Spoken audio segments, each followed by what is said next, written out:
Hey y'all, I've been wanting to do this for a while, and here we're gonna start.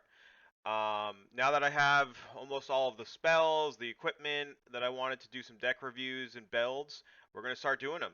So, if you want to keep up with them, please subscribe below. What I'm gonna do is I'm gonna start posting these builds also in my Google Docs. If you click on the link below to my Twitch, there'll be a link to my Google Docs where you can find the builds there. There's also a link to my Discord. If you want to submit decks, go ahead and do that. I'm happy to review that. We can be mad scientists and start tinkering with some decks. I think it'll be a lot of fun. So this is a red-blue melee deck, and it's sort of based around Suffocating Curiosity. My other deck that I was playing a lot is a black-blue deck where we don't really get a lot of efficiency out of this card.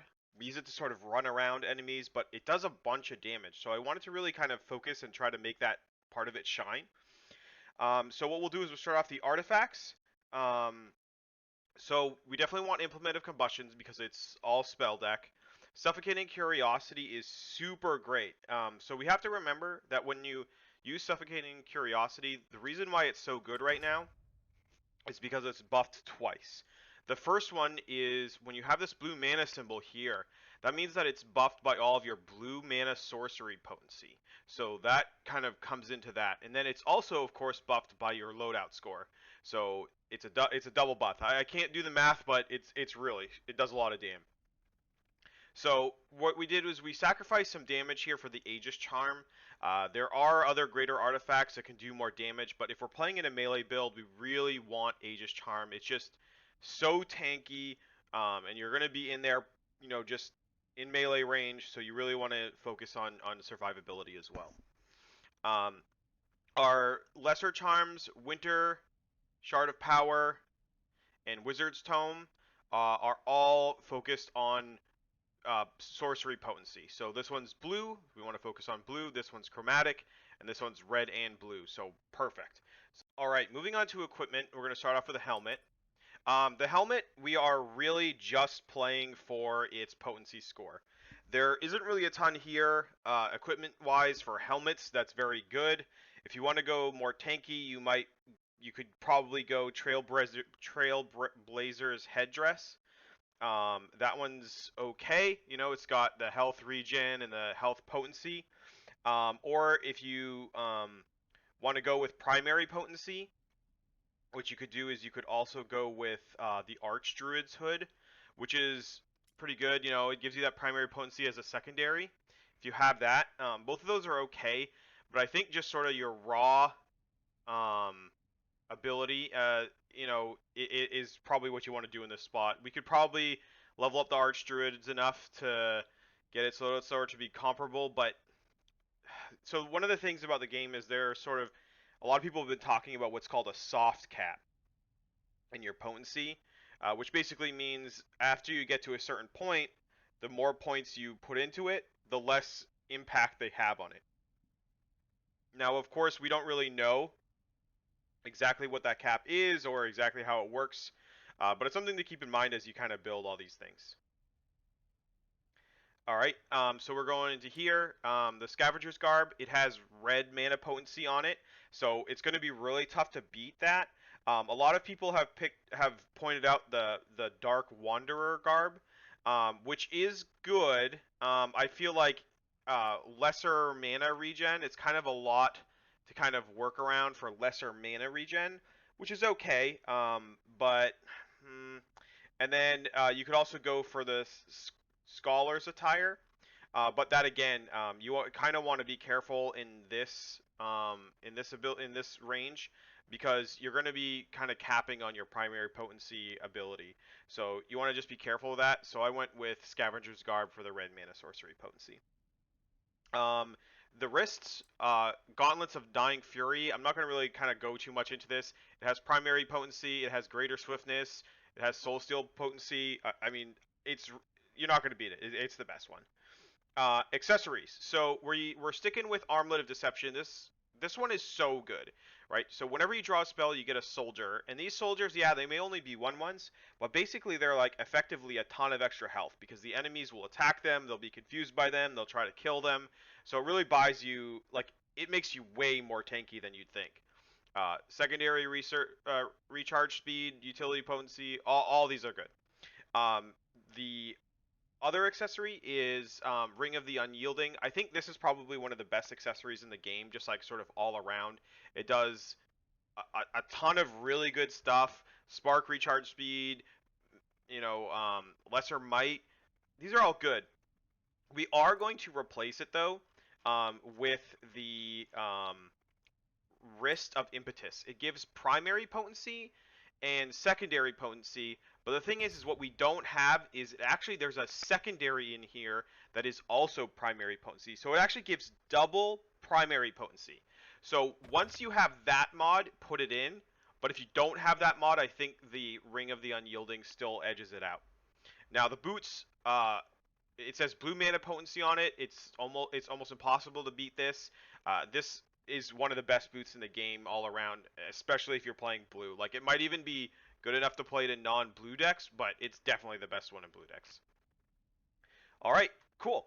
So let's go on to class. We have basically you're going to be Geomancer. There's just too many like tankiness things in here, and it gets you into the fight. You know, you have the double utility gets you in there. There's just a lot of things that we want that get us into the fight, gets us surrounded by enemies, and really lets us go.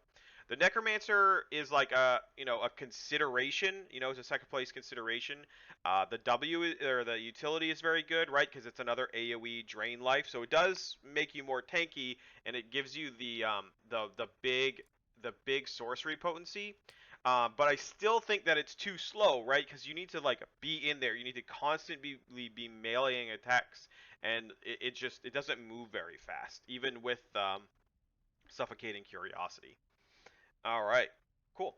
So the traits, I mean, again, traits are like Heart of Iron is so much better than everything else, and the other two traits in most of the decks that I've built so far are literally just there to be 30 loadout score. I mean, when a creature dies, it deals 200% of its damage. We only have 1/1s, and this buffs those 1/1s. So yeah, there's a little bit going on there, but like, I wouldn't stress about it. Just play whatever you got. Don't like go out of your way to get these classes if you want to buy them or whatever. Just Heart of Iron is the one you need. All right, finally on to the cards. So we started off with Molten Shell. This was like the first card we put in our deck because we want it does everything we want. It makes us more tanky, does a bunch of damage when we're in melee range. We want to be in melee range. Uh, this is kind of the other focus of our deck, right? So if it's Suffocating Curiosity as our equipment or artifact, it's Molten Shell as our spell. Psionic Shatter is good. It does a ton of damage even when you're not critting. Right now I only have two spells that are control spells, but eventually what I'm going to do is I'm going to replace Char with Frost Armor because that is also a control spell. And once we get it, we just don't have it yet. I think we need level 7 Ether Core and Mystic Study, and we're not quite there yet. So Lava Vortex, Fire Dance, Pyroclasm, Phantasmagoria. All these spells are designed around just casting right on top of yourself while you're in a big group of mobs. So you just jump in, cast these things, punch, punch, punch, and they're just big AOE damage that you can just center right on yourself or right on the group of mobs that you're about to jump into.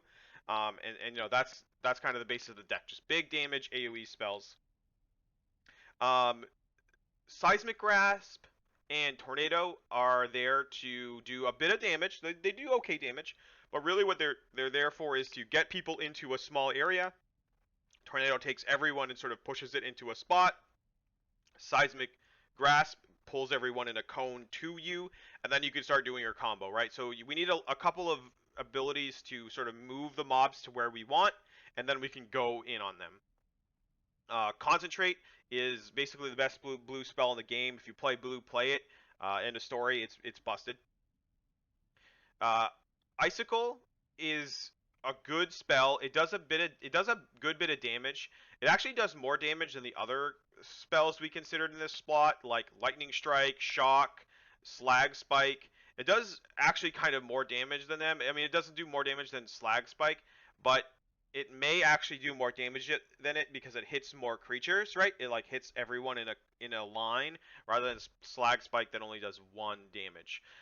We considered Bathe and Dragonfire in this spot as well, but Bathe and Dragonfire costs 8 mana. That's so much mana in compared to 4 mana, right? So this, yeah, could definitely do more damage, but it's like the mana cost, I don't know if it's worth it. So that might be something to consider. But also, Icicle is a control spell, and once we have that and we're comboing Telestrike and Psionic Shatter, I think that's going to be like these are all much cheaper, right? So the combo of them is much better. Telestrike, I wanted to briefly comment on that. If you Telestrike to the same location that you are, so if you're in melee range, a bunch of enemies around you, you Telestrike to the same location, it is a control spell, so it will crit off of itself. So it does a huge amount of damage. It also makes you more mobile. This is also a very good, it's like secretly one of the best cards in the deck, I think. All right, cool. So let's talk about some other cards that we considered. We considered Slag Spike, but like I said, it only does damage to one creature, and we want to be doing AoE damage.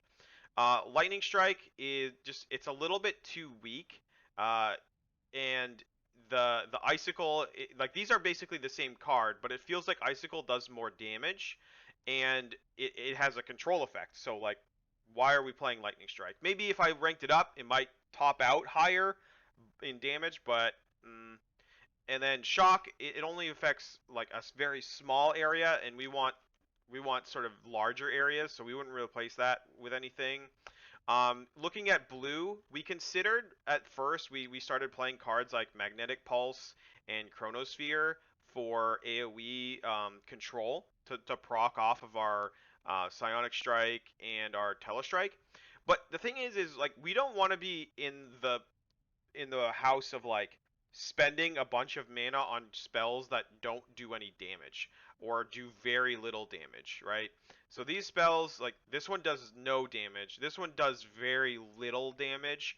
So we're just putting in a lot of work for not a lot of payoff there, especially when these two spells actually do pretty good damage and like pull them, right? Because this one they have to be in the location to do it. We want we want to use those slots for grouping the enemies so we can pour out our AoE damage. All right, I think we covered everything. I hope this is helpful. Uh, like I said, let me know in the comments if there's anything that you would recommend, or if you have any deck lists that you'd like me to review, put them in the Discord. Have a great day. Bye.